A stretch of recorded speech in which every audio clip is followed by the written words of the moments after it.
우리 주님의 부활의 기쁨과 소망이 여러분과 여러분 가정에 충만하기를 기원합니다. 역사를 두고 남겨진 명언들이 많이 있습니다. 명언들은 다 우리 사람들의 삶에 좋은 영향을 끼치는 말들입니다. 가령 나는 생각한다, 그러므로 나는 존재한다, 이런 말. 또 자유가 아니면 죽음을 달라 하는 이런 말. 나라가, 국가가 나를 위해 무엇을 해줄 수 있을까 하지 말고 내가 국가를 위해 무엇을 할 수 있을까 먼저 생각하라고 한 말. I have a dream, 나에겐 꿈이 있습니다. 이런 모든 말들은 참으로 우리에게 좋은 영향을 끼치는 명언들입니다. 그런데 그 어느 말도 비교할 수 없도록 엄청난 영향을 역사를 두고 끼쳐왔고 앞으로도 끼치게 되는 말이 있다면 그래서 오늘 본문 말씀에 등장하는 말입니다. 그가 말씀하시던 대로 살아나셨느니라. 그가 말씀하시는 대로 살아나셨느니라. 이 말은 이미도 역사를 두고 수많은 사람들의 삶에 큰 변화를 가져다 주었고 또 앞으로도 계속해서 이 부활의 메시지가 수많은 사람들의 삶을 변화시킬 것입니다. 예수님이 이 땅에서 살아가시기 전 또 살아가신 후 그 전후에 수많은 사람들이 나타나서 메시아닉 무브먼트를 일으켰었습니다. 자기 자신들이 메시아와 같은 그런 역할을 감당하면서 메시아닉 무브먼트가 이스라엘 땅에 엄청나게 많이 일어났었습니다. 그런데 그 모든 메시아닉 리더들은 죽임을 당하든지 또 생명을 다해서 죽게 되었고 많은 경우에는 사형을 당하기도 했습니다. 그들의 죽임과 함께 그들이 일으켰던 메시아닉 무브먼트는 다 콜랩스 되고 말았습니다. 리더가 죽었고 그것으로서 모든 것은 끝나고 말았습니다. 그런데 하나만은 예외였습니다. 나사렛 예수 그리스도로 인해서 시작된 메시아닉 무브먼트는 폭발적으로 퍼져나가게 되었습니다. 그건 300년 만에 그 거대한 로마 제국에 퍼져나가게 되었고 역사를 두고 오늘날까지 계속되어지고 있는 것이 바로 예수 그리스도를 통한 구원의 무브먼트입니다. 뭐가 다르습니까? 다른 모든 메시아닉 무브먼트를 일으켰던 지도자들은 죽음으로 끝났습니다. 그러나 예수 그리스도는 죽으셨다가 다시 살아나셨습니다. 바로 이것으로 인해서 예수 그리스도의 구원의 역사, 그가 일으킨 메시아닉 무브먼트는 그 어느 것도 비교할 수 없는 엄청난 영향력을 끼치면서 역사를 두고 땅끝을 향해서 무브먼트가 계속되고 있습니다. 우리가 잘 아는 대로 지난 금요일 오후 3시 유대인의 안식일이 시작되기 전에 예수님이 십자가에 달려 돌아가셨습니다. 안식일이 일단 시작이 되면 장사 지내는 것도 허락이 되지 않습니다. 그런데 안식일이 시작되기 전 오후 3시에 예수님이 숨을 거두셨습니다. 그때까지 자기의 정체를 숨기면서 즉 나도 예수를 추종하는 예수의 제자라고 하는 그 정체를 숨기면서 지내왔던 아리마대 사람 요셉이 더 이상 견디지 못하고 예수의 제자인 자기의 모습을 노출시켰습니다. 빌라도 총독을 찾아가서 예수의 시신을 자기에게 달라고, 내가 장사를 지내겠다고 참으로 그 용기 있는 결단을 하고 자기의 모든 것을, 지위와 자기의 부하, 심지어는 자기의 생명도 빼앗길 수 있는 위험한 일인데 그가 예수의 시신을 요구를 했습니다. 이것에 대해서 마태복음 15장 44절부터 47절까지 말씀을 읽어드리겠습니다. 여러분도 한번 찾아보시기 바랍니다. 마가복음 15장 44절로 47절까지 말씀, 제가 봉독할 때에 여러분 눈으로 따라 읽으시면 되겠습니다. 빌라도는 예수께서 벌써 죽었을까 하고 이상히 여겨 백부장을 불러 죽은 지가 오래냐 묻고 백부장에게 알아본 후에 요셉에게 시체를 내주는지라. 요셉이 세마포를 사서 예수를 내려다가 그것으로 싸서 바위 속에 판 무덤에 넣어두고 돌을 굴려 무덤 문에 놓음에 막달라 마리아와 요새의 어머니 마리아가 예수 둔 곳을 보더라. 여기 잘 보시면 빌라도가 벌써 숨을 거두었다니 이상히 여겼다 그랬어요. 그래서 그것을 확인을 했습니다. 그 사형을 집행했던, 십자가형을 집행했던 백부장에게 정말 그가 죽었느냐, 그가 죽은 지가 오래냐 물었습니다. 그 백부장의 답은 정말 죽었습니다. 이것을 확인한 후에 시신을 요구하는 요셉에게 그 시신을 내주었습니다. 그러니까 죽었다고 하는 그 death certificate, 사망 진단이 확실하게 내려진 후에 시신을 넘겨주었다고 하는 것이죠.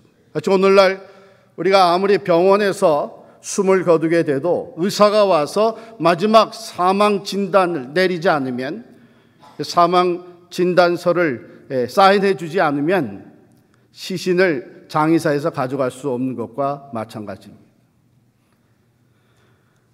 이 기록은 이미 예수가 죽었다고 하는 것을 확실하게 전해주고 있는 말씀입니다. 뿐만 아니라 그 죽음의 자리에는 위트네스가 있었습니다.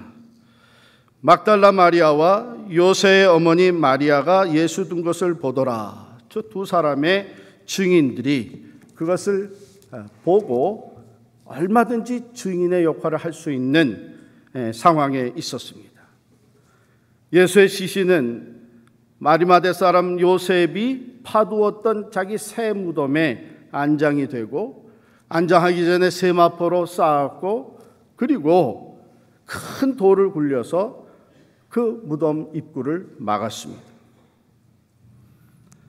분명히 사망 확인이 되었고, 진단이 떨어졌고, 장사 지낸 바 되었고, 그것을 바라보는 두 사람의 증인이 있었기 때문에 예수님은 정말 돌아가셨습니다.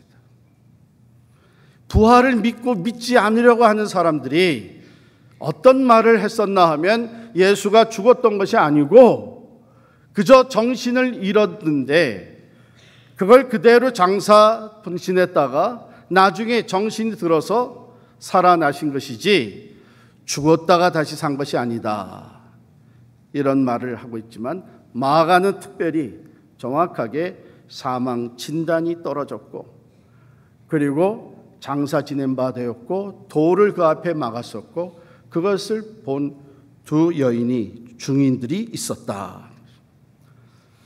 사람들은 부활을 믿기 어려워합니다.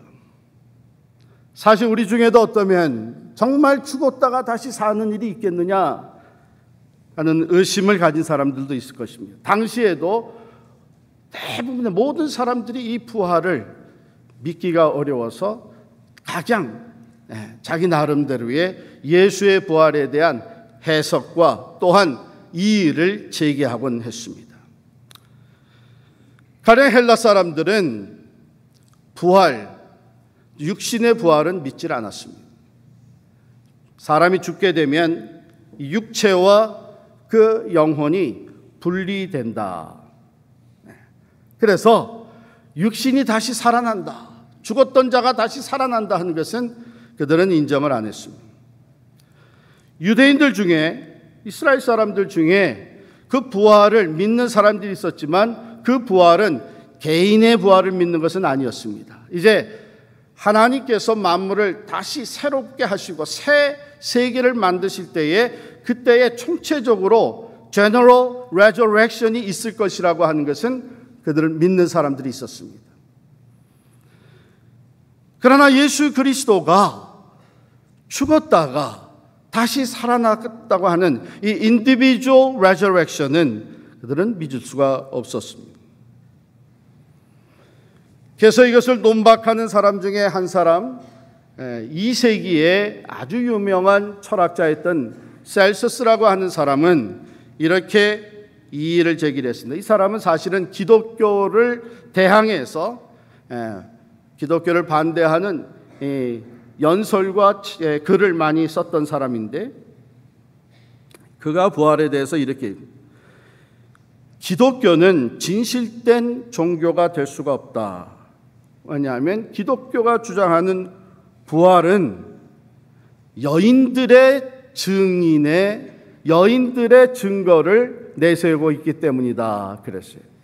여기에 두 사람의 여인이 그것을 바라보고 있었다 그랬죠. 또 부활 안식 후 첫날에 빈 무덤을 먼저 발견한 사람들이 여인이었다는 것이죠. 셀서스는 이렇게 이해를 제기합니다. 너무나도 슬픔에 절망에 빠졌던 여인들이 무덤을 찾아갔다가 환상을 봤을 가능성이 충분히 있다. 그리고 당시의 문화는 여인들은 증인으로 받아들이지 않았었습니다. 여자의 말을 인정을 안 했던 그런 문화였습니다. 그런데 이것은 헬라뿐만이 아니라 유대인들도 다 마찬가지였습니다. 여자의 인격을 존중하지 않았던 당시에 여자들의 테스티머니는 재판정에서 신임되어지지 않았던 것입니다. 그러니까 이것은 제자들이 거짓을 만들어낸 것이다, 이렇게 이의를 제기했는데, 그것이 오히려 제자들이 한 얘기가 더 사실이었다는 것을 인정하는 얘기가 되고 말았습니다. 왜냐하면 예수의 제자들이 그 당시의 문화를 너무나도 잘 알고 있었습니다. 유대인으로서 여인들이 증인으로 받아들여지지 않는다고 하는 것을 그들은 너무나 잘 알고 있었습니다. 그렇다면 만일 거짓을 만들어내는 일이었다면 이런 기록을 안 했을 거예요. 그러나 있는 그대로, 사실대로 그것을 거짓으로 치부하건 말건 일어났던 사건을 그대로 기록한 것이 바로 복음서의 이야기입니다. 여러분 같으면 그 당시에 이런 거짓말이라면 이런 거짓말을 만들어냈겠어요? 또한 이렇게 반박을 하곤 했습니다. 예수를 따르던 제자들이 전부가 다 모두 그들의 인생의 꿈이 다 산산조각이 나고 큰 시리와 절망에 빠져서 그들이 망상을 보았다. 그런데 성경은 여인들과 예수의 제자들뿐만 아니라 500여 성도가 부활하신 예수님을 직접 만났다는 기록을 하고 있습니다. 그렇다면 그 모든 사람들이 다 망상을 보았다는 얘기는 있을 수가 없는 얘기입니다. 더더욱 예수의 제자들은 이 부활의 증인이 된 후에 그 모습이 완전히 바뀌었습니다. 예수가 십자가에 달려 돌아가실 때는 그들은 두려워서 예수를 버리고 도망했었습니다. 겁쟁이들이었습니다. 비겁해서 선생까지도 모른다고 부인한 제자들이 있습니다. 그런데 부활 사건 이후에 이들은 너무나도 담대해졌습니다. 예루살렘을 떠나지 아니하고 그곳에 남아 있어서 부활하신 주님이 약속하신 대로 성령을 기다렸고, 성령 강림과 함께 그들은 목숨을 내걸고 예수의 십자가와 부활을 증거하기 시작을 했습니다. 거짓을 만들어 놓고 목숨을 내걸며 이런 짓들을 했겠습니까? 그러나 그들은 부활하신 주님을 직접 만났고, 또한 그가 영으로만 보여진 것이 아니라 육체로 부활하신 것을 보아서 만지기도 했던 이들은 이제는 두려울 것이 없습니다. 실제로 그들 중에 많은 사람들은 부활의 예수를 증거하다가 목숨을 잃어버리는 순교를 당했습니다. 이 모든 사실들은 예수의 부활은 역사적인 사건, 예수 그리스도 개인에게 일어났던 일뿐만 아니라 그가 약속했던 대로 우리에게 부활의 첫 열매가 되어서 우리 또한 그 부활에 참여하게 될 것을 보여준 진리인 줄을 믿습니다. 예수님께서 십자가에 달려 돌아가셨습니다. 그리고 부활하셨습니다. 여러분, 사람이 범죄를 해서 이제 그 죄로 인해서 형을 살게 되면 들어가서 형을 살다가 충분히 재판을 받은 대로 형을 다 살게 되면 그 다음엔 프리하게 됩니다. 그 다음엔 나와서 다시 자유인이 되는 거예요. 왜? 죄 값이 paid in full, 완전히 다 치러졌기 때문입니다. 예수 그리스도께서 십자가에 달려 죽으신 것은 온 인류의 죄값을 치르시기 위함이었고, 그가 다시 부활하신 것은 바로 죄에 얽매여 있지 아니하고 다시 살아나신 것은 죄값이 완전히 치러졌기 때문입니다. 하나님께서는 그 죄값이 완전히 치러진 것을 보시고 예수를 다시 살리신 줄을 믿습니다. 그와 마찬가지로 우리 또한 부활에 참여할 수 있게 되는 것은 우리의 죄값이 예수 그리스도의 십자가의 죽으심으로 말미암아 다 치러졌기 때문에 우리는 더 이상 죽음에 가두어지지 아니하고 우리도 부활에 동참하게 되는 줄을 믿습니다.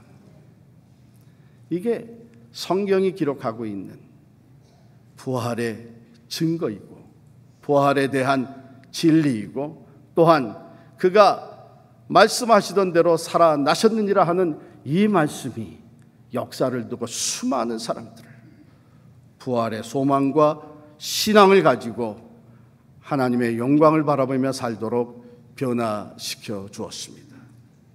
이 부활은 능력입니다. 이 부활의 사건을 통해서 나타난 능력은 첫 번째로 사망 권세를 이기신 능력입니다. 사도행전 2장 24절 우리 다 찾아서 읽겠습니다. 사도행전 2장 24절 말씀. 큰 소리로 읽겠습니다. 하나님께서 그를 사망의 고통에서 풀어 살리셨으니 이는 그가 사망에 매여 있을 수 없었음이라. 아멘. 하나님의 능력이 사망의 권세를 무너뜨리고 다시 살아나는 부활의 능력으로 나타났습니다. 또 고린도전서 15장 55절로 57절까지 말씀 보겠습니다.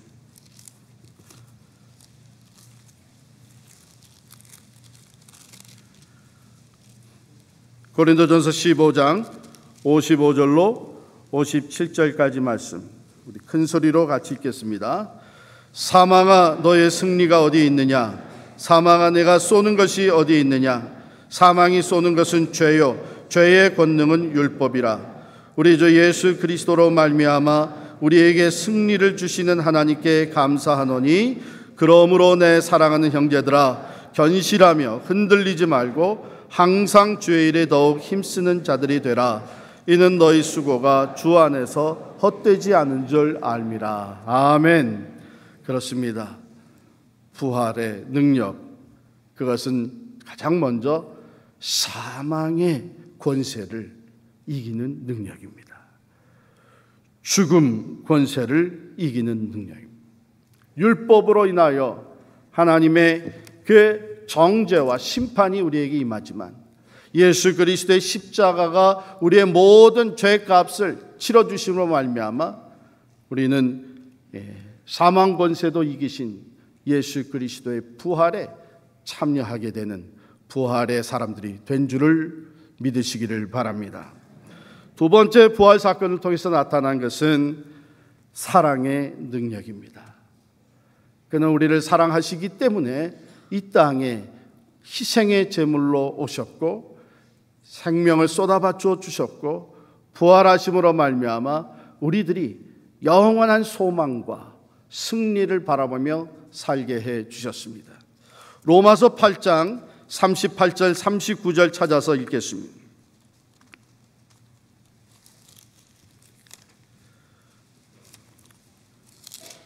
로마서 8장 38절 39절 두 절을 우리 큰 소리로 읽겠습니다.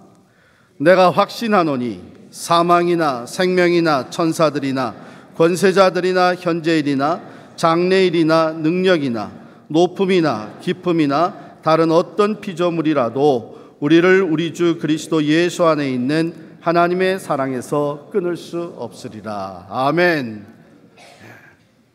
하나님의 사랑의 능력은 죽음조차도 우리와 하나님과의 관계를 끊을 수가 없는 것입니다. 죽음을 이기시고 부활하신 그 주님으로 인해서 우리는 영원히 하나님과 함께 이 사랑의 줄로 매여 있는 것을, 죽음의 순간이 우리의 삶에 찾아올지라도 우리를 사랑하시는 하나님으로 말미암아 우리 또한 죽음 너머에 영원한 생명을 소유하며 영원한 하나님의 집에 이르는 부활에 참여하게 될 것을 우리로 하여금 확신하도록 말씀을 주신 것입니다. 그러므로 예수 부활의 사건은 이 사랑의 능력을 우리에게 보여주는 사건이었습니다. 세 번째로 부활의 능력은 곧 말씀의 능력입니다. 부활의 아침 예수 그리스도의 무덤을 찾아갔던 두 여인에게 들려온 말씀은 그가 여기 계시지 아니하고 말씀하신 대로 살아나셨느니라. 하나님의 말씀은 능력인 줄을 믿습니다. 말씀대로 이루어지는 것입니다. 예수님이 이 땅에 살아계실 동안 십자가의 고난뿐만 아니라 부활에 대해서 말씀하셨고 말씀대로 십자가에서 생명을 쏟아바쳐 주셨고 또한 말씀대로 다시 살아나셨습니다. 하나님의 말씀은 그 말씀하신 그대로 이루어지는 능력이 있음을 믿습니다. 그러므로 우리가 접하는 이 부활은 그저 나이스한 분위기나 또는 카드나 캔디나 또 연결되지도 않는 래빗, 토끼나 이런 것 가지고 잠깐 좋은 분위기를 만들어내는 것, 그게 아닙니다. 부활은 능력입니다. 살아있는 능력입니다. 사망 권세를 이기는 능력입니다. 사랑의 능력입니다. 그 어느 것도 떼어놓을 수 없는 하나님과 우리 사이에 맺어진 사랑의 능력입니다. 그것은 또한 말씀의 능력입니다. 말씀하신 대로 이루시는 하나님의 능력이 그대로 증거된 사건입니다. 사랑하는 성도 여러분, 이 부활의 신앙, 부활의 영성이라고 하는 것은 잘 들으시길 바랍니다. 우리 삶 속에서 죽음이라고 하는 것, 어두움과 절망적인 것, 또 낙심되는 것, 고통스러운 것, 이런 것들을 제거해 주는 것이 아닙니다. 우리 삶에는 여전히 여러 형태의 죽음이 존재합니다. 거짓과 불의와 시기와 증오와 탐욕과 또한 부패와 폭력과 두려움과 실패와 절망, 우리의 삶에는 이것들이 여전히 존재합니다. 그러나 부활의 신앙을 가진 사람들은 더 이상 이 어둠과 죽음의 법칙의 지배를 받지 않습니다. 아무리 그것이 우리의 삶에 여전히 공존하고 있다고 할지라도 더 이상 그것으로 인하여 좌절하고 절망하고 삶을 포기하는 일이 없습니다. 왜냐하면 우리는 죽음의 법칙에서 이미 벗어나서 생명의 법칙인 사랑과 진리, 구원과 영생, 의와 화평이신 예수 그리스도의 생명에 동참한 사람들이 되었기 때문입니다. 그러므로 부활의 증인다운 삶을 산다고 하는 것은 바로 우리의 삶에 어떤 상황 속에서도 좌절하거나 낙심하지 아니하고 두려워하지 아니하고 부활의 아침을 바라보며 부활의 능력을 의지하고 부활하신 주님이 오늘도 나와 함께 계셔서 죽음의 권세를 이기게 하시고 사랑의 능력을 나타내 보여주시고 말씀대로 이루시는 능력으로 내 삶을 이끌어 주신다고 하는 확신 속에 살아가는 사람들이 바로 부활의 사람인 줄을 믿습니다.